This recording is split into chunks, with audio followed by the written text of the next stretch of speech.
What's up guys, Mike here, the Detroit Borg with a look at the Google Chromebook Pixel. So this is famous for two reasons. One of them is the high resolution display, indicated by the Pixel name of course. This is the highest resolution display of any laptop on the market, beating Apple's own MacBook Pro with Retina display. Now this also has a very high price tag, which is the other feature we're talking about here. $12.99 gets you started. So at $12.99 you get 32 gigs, Wi-Fi only. If you want 64 gigs of internal storage, you have to upgrade to the $14.49 version, which also adds 4G LTE from Verizon. This is also designed entirely in-house. So this is Google's own design, Google's own product. They didn't partner with Samsung or Acer on this. So this is largely here to inspire other manufacturers to do better with their hardware. So instead of racing to the bottom to get to the cheapest hardware possible, Google has gone all out here to show you what you can do with the Chromebook experience. Now the Google Chromebook design is all about minimalism. In fact, it extends to the packaging. So all you see is the Google name on the top, and you see the hallmark feature or the signature feature of the Pixel, which is this sort of light bar. It's ornamental. You'll find this on the back of the laptop, and we'll show you that once we get it out of the box. Now you also won't find any of the specs indicated on the box, so let's go through some of those. So we have the Intel Core i5 processor powering this, so that's dual core running at 1.8 gigahertz. We also have 4 gigs of DDR3 RAM, and we have Intel's HD Graphics 4000 integrated GPU. Alright, so let's crack this open and see what we get. So we're just going to slice the plastic right here.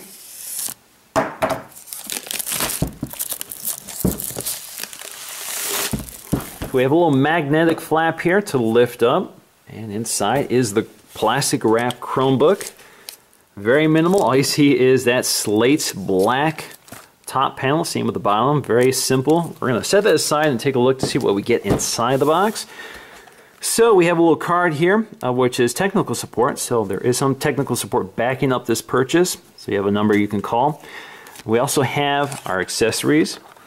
So we have our power brick here, with the chrome branding on it. We also have our set of folding prongs here for traveling, and you can see we have an eject button here to remove the wall adapter. So if you press and hold that and pull up or pull out, you can remove the prongs. It's not the easiest thing to do. There we go. As you can see, we have our connectors in here, and they've included an extension cable. So if you want to extend the range of your wall adapter to your laptop, you have that option. And we also have our safety and warranty information neatly packed in this envelope. Now the booklet is pretty standard fare. There's not a lot of information here that's useful, but there is a diagram of what all the buttons and ports are. This is particularly useful because none of them are actually labeled on the laptop. So something worth pointing out here is if you get the LTE version, you'll have these extra antennas built into the top of the laptop. So the surface area behind the screen, you'll have these antennas built into the corners, and that's the LED indicator, just to give you an idea of the orientation here. So you can see all the ports labeled along the side as well. Now getting back to the Pixel, let's go ahead and remove this envelope. So we have a little tab here. It should slide right out.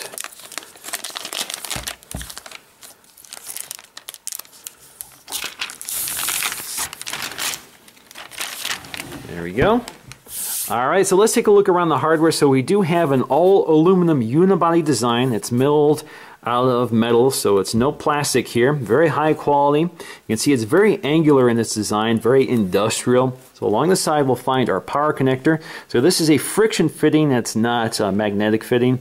You have our display port and our two USB 2.0 ports. Notice that there is no labeling on these ports. We also have our combination microphone and headphone jack. Along the front, you'll find our thumb port for lifting up the lid, as well as that ornamental LED indicator. Along the side, you'll find our SD card slot, and if you have the LTE version, you'll also find the slot here for the LTE SIM card. On the back, you'll find your hinge, and you'll also find some branding here for Chrome. Now on the bottom, you'll find a whole lot of nothing. In fact, it looks like the top of the laptop, except for the fact it has these rubber feet at each corner. Now on the bottom you also find our FCC information as well as our serial number, and the fact that this was made in China, not the US like the Nexus Q, the other Google made product. Alright, so let's go ahead and open this up for the first time and take a look. So you can see it's pretty reflective. The display is pretty reflective, although there are some anti-glare properties here, similar to the MacBook Pro with Retina display, but not quite as effective. Now you can see just how quickly it boots up. It's very fast. As soon as you open it up, it powers on for you. Now all I have to do is set this up for the first time. But before I do, I just want to talk about this display. Now one of its unique characteristics is the fact that this is not a traditional widescreen display. This is a 3x2 display, which gives more vertical space for web browsing, which is kind of the ideal use case for the Chromebook. It's very web dependent. So it's not great for watching movies because you'll get letterboxing, but it's great for scrolling through content on websites. All right, the first thing I need to do is select my language. English, United States is default. We're going to go with the US keyboard, and we're going to choose my wireless network here. I just have to log into that. All right, so I'm all set. Let's continue. And we're going to agree to the terms and conditions.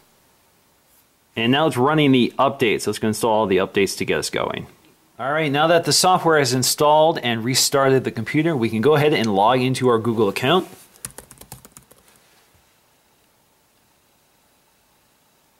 All right, so I'm logged into my Google account. It wants me to pick my picture to display for my accounts. I'm just going to go with my Google picture here.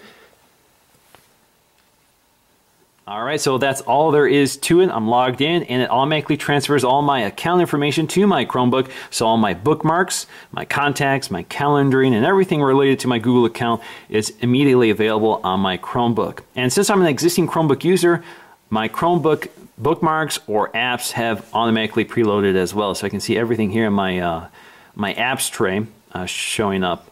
So everything I've previously downloaded is right here. So including TweetDeck, Facebook, Netflix, and that sort of thing. And you can see they've preloaded quite a few apps. So of course we have the Chrome browser. Now this is based entirely on the Chrome browser. So actually what appear to be apps are actually just bookmarks. So for example, if we click on Gmail, it launches Gmail into the browser. If we launch Google Play Music, launches the Google Play Music website. And you can see it's basically tab browsing here. Now if you want to add more, all you have to do is go to the Chrome Web Store. Again, opens up as a tab in the Chrome browser, and here you can add apps. So for example, we can search by category. So we can see YouTube, which is already installed. You can see that check mark next to all of them indicating which ones I've already installed. Google Calendar. So we have Google Reader. We have Gmail Offline, which is offline email. You have games and that sort of thing. Picasa, Internet TV, and that sort of thing. So let's go ahead and install one. Let's start with Dropbox. We're going to add to Chrome, add Dropbox, and there you go. So Dropbox is now available to me, and again it just opens up in the Chrome web browser. If you look in our taskbar here, you can see that tabs or websites I currently have open illuminate. So you can see that there's a little light underneath each icon indicating which one is open and available. So if I want to jump to them, all I have to do is hit them. So that's kind of like basically app switching. So if you, for example, if you're used to this experience on Mac OS X or Windows 8, it's very similar. So if you launch anything, again, you can see that light bar appears underneath each app. Now if you close anything, you can see they all disappear. Now as you can see, we have our desktop, and you can set your own wallpaper just by using two fingers as a right-click gesture on the trackpad. And here you go, you can select your own wallpaper. You can also select your own. So you can go to choose a file, and this will launch our file browser or our file manager. So here you can go to what we have downloaded to this computer. So we do have 32 gigs of storage, so you can save documents, or you can go right to Google Drive. And they do give you 1 terabyte of free storage when you get a Chromebook, which is good for 3 years. So they really intend for this to be sort of a cloud storage device. So even though you only get 32 gigs of local storage, you have up to 1 terabyte in the cloud. Now you can also modify how these apps behave when you open them. So if you right click, you have options to open as a regular tab, open as a pinned tab, open as a window, open maximized. You can also auto hide the launcher, so it will hide the launcher from view. And as soon as you move your cursor back down there, it will wake it up. So let's undo that. We also have other options here, such as deleting these apps. So if you don't want Dropbox here, again, right click, and you have the option to remove from Chrome. Remove, and there you go. Now you can also add apps to the launcher. So if you want Netflix in the launcher, just right click on Netflix and go to Pin to Launcher up here. And now you can see it's in your launcher. And again, you can move this around just by tapping and holding on the trackpad. Now, Chrome OS works because Google provides a lot of services for free. That includes Office suites like Google Docs. You have Google Docs, Google Sheets, which is an Excel equivalent, as well as Google Slides, which is a PowerPoint equivalent. You have Google Maps, Google Calendar, Gmail, YouTube, Google Search. You also have Google Drive, again, for that free online storage. In terms of windowing, we have several options here. So we can go to full screen mode just by maximizing it. We can also hover our cursor over the maximize, and we can do left justify or right justify, and we can do minimize. So that will minimize it to the task manager. Now we can also open several windows here. So if we don't want everything to be in the same browser, so for example, if we want our music in one window, just go to new window, launches it into a separate window. We can go to Gmail, launches that into another window, and we can continue launching other things in that window. So we have YouTube, we have search, and let's launch something else. Let's do Google Maps. So this allows us to, for example, keep Google Music in its own dedicated window, and we can minimize that. So for example, we want to play our music in the background and don't want to accidentally close it when we close our browser window. That's one way to manage that, and you can jump right to it just by tapping on it. Now, because this is a touchscreen, we can also interact with it. So for example, let's go to full screen mode on our map here, and we can pinch in and zoom. We can scroll around. So let's go and pinch in on Michigan. Zoom out. You can zoom all the way in. You can also tap on anything here, so you can launch one of my bookmarks here for Amazon. We can go to Google Plus, and we can close it just by tapping that. So you get the idea here. You can even drag things around with your finger. Now, of course, you can also scroll through a website, and it has kinetic scrolling and everything like that. Now, what you can't do is pinch in and out to zoom. That's a behavior you're used to on things like a tablet. You can't do that here in this case.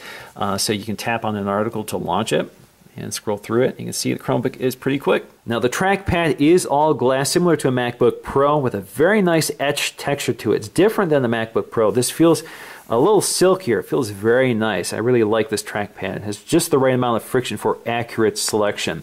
Now, the keyboard itself is redesigned or unique to the Chromebook. So for example, we have our search key in place of the caps lock key. We also have a lot of dedicated function keys up here. So we have escape, we have our back and forward key for browser navigation, we have our refresh button to refresh the page, we have our full screen button, we also have our basically our Alt-Tab function here, so it allows you to cycle between different windows. You also have our screen brightness controls. We have our audio controls for mute, as well as volume up or volume down, and we have our power control. Now, if you want to activate Caps Lock, all you have to do is hit Alt Search, the Alt Search button. That'll activate or deactivate it. In fact, if you look in the system tray over here, you'll see it activated. So you see a little icon indicating Caps Lock. Now, the keyboard itself is very shallow. Again, very similar to a MacBook Air. Feels very comfortable if you're used to that experience. I have no problems with it. Very nice keyboard. Now, as you can see, the keyboard backlighting is pretty familiar here. It looks very much like a MacBook Air or MacBook Pro. Got that same white light, so it's pretty bright. It's not overly bright or annoying. It's just about perfect. So you can see the keys, you can see the outlines of the keys and the information on them. Now, the big story here is that high resolution display. So we have a resolution of 2560 by 1700, which is good for 239 ppi. Now, by comparison, the 13-inch MacBook Pro with a Retina display has a resolution of 2560 by 1600, which is good for 227 ppi. So that's slightly better pixels per inch than even the MacBook Pro with Retina display. You can also see we have a very different aspect ratio here than most laptops. So we have a 3:2 aspect ratio versus usually a wider aspect ratio like 16:9 or 16:10.